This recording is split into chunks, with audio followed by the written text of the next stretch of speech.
I developed about in August of 2007. Command Sergeant Major Heigl was pronounced High-Pull. I'm his training aide for correct pronunciation of his name. General Stoltz, General Blackledge, fellow general officers, Colonel Carmack, the 95th Civil Affairs Brigade, Command Sergeant Major Heigl, other Sergeant Major President, everyone from the CA Association, friends, thank you very much. I'm humbled to receive this award, and honestly, personally, I don't feel deserving. Because at the end of the day, it's all about the hard work, the sacrifices, the sweat, the tears, and literally the blood of our civil affairs soldiers out there doing what they do every single day for our national security. You know, when I turned over command to Dave Blackledge, I remarked that being selected for command is like receiving a precious gift. And that's very, very true, because you value it very much, and you eventually have to give it up. And I'm still adjusting to that post-command lifestyle of being a staff officer somewhere else. But it's an opportunity that I'm thankful for. General Stoltz, thanks for your support to UCK POC and to me personally during my command tenure.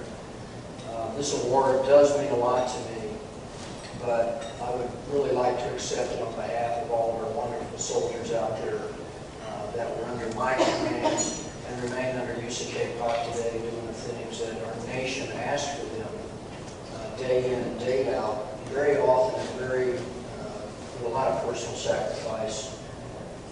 A lot of our active component counterparts sometimes just don't understand what it means to be a reserve soldier, especially in today's environment. Balancing a civilian career or school with your normal reserve duties, and then you have deployments on top of that.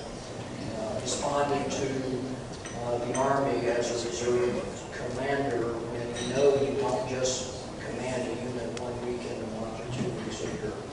Every single one of you that are in here are successful because you gave more than what you got paid to do. And as General Stoltz so eloquently said at Fort Bragg during our change of command ceremony, you know, our folks are there because they want to be there, not because they have to be, because they want to be. So on behalf of all of them, I'm very thankful in accepting this award. Thank you very much.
In there was a small war's manual, not one of those repros. This had oil and grit, and you could see where the sweat had dropped on it. Some Marine had actually used that thing. He said, "Dennis, find a home for this." Well, it was easy. My son was down at the Quantico at the time at the Expeditionary Warfare School. He took me through their schoolhouse, and there's a little museum there. You know what was in that museum? They had a plaque about the Small Wars Manual. There was a photocopy of the front cover of the Small Wars Manual. I said, "Hey, we're going to fix this right now."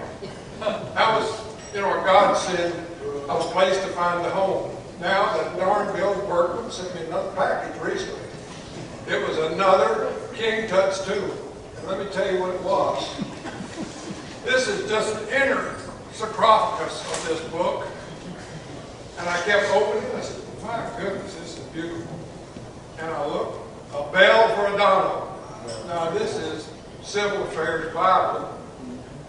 And he said, "Dennis, this book has an autograph by the author, John Hurst also is autographed by Frank Toscani, who the story was actually based on. It's a true story that was sort of fictionalized, novelized, whatever you want to call it. He said, "Dennis, find a home for this book." And I said, "We got a civil affairs conference coming up, and we need to present this book to the Army." And I said, "Who do we get?" I said, "We're going to get the Chief of Army Reserve, because this civil affairs is in his ballpark." "Sir, I'm giving you another mission. Would you come up here and accept this book?"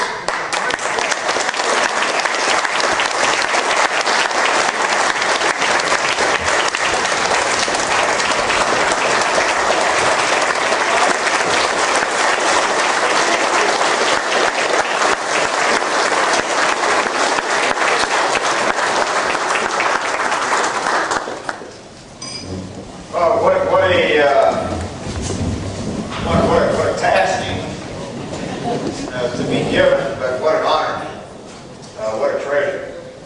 And as many of you have heard me speak before, and I know Dave and Dave have, you don't have to sell me on civil affairs, because I've lived it. Even though I am not in the civil affairs community, I have had the civil affairs community with me on a number of operations, from the time we were in Bosnia to more recently when we were in OIF.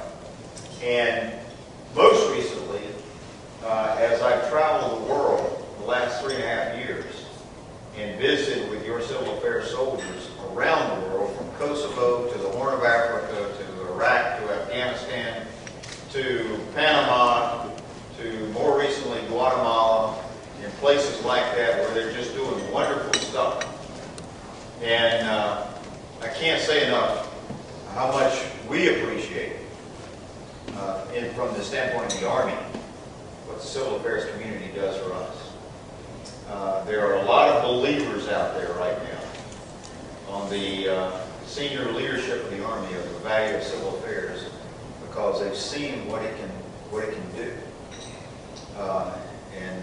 I mentioned to some of you a while back about being down in Fort Hood, Texas, and having dinner with Rick Lynch, who just, let's see, next Monday will take over as the Commanding General for Installation Management Command, just recently given up Command of Fleet Corps. But we had dinner, and he said, "You know, Jack, what I got to tell you is, that's civil affairs force.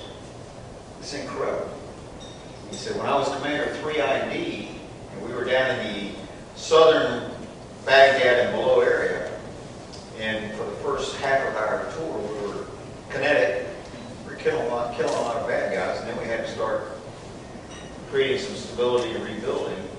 And I had not worked civil affairs before, and your guys came in there, and they took a complex down in Iskandariya that had a few hundred people, and had 5,000 or 6,000 people working by the time we left, with startup businesses, with internet marketing, things like that." He said, "Where the hell would we ever find that?"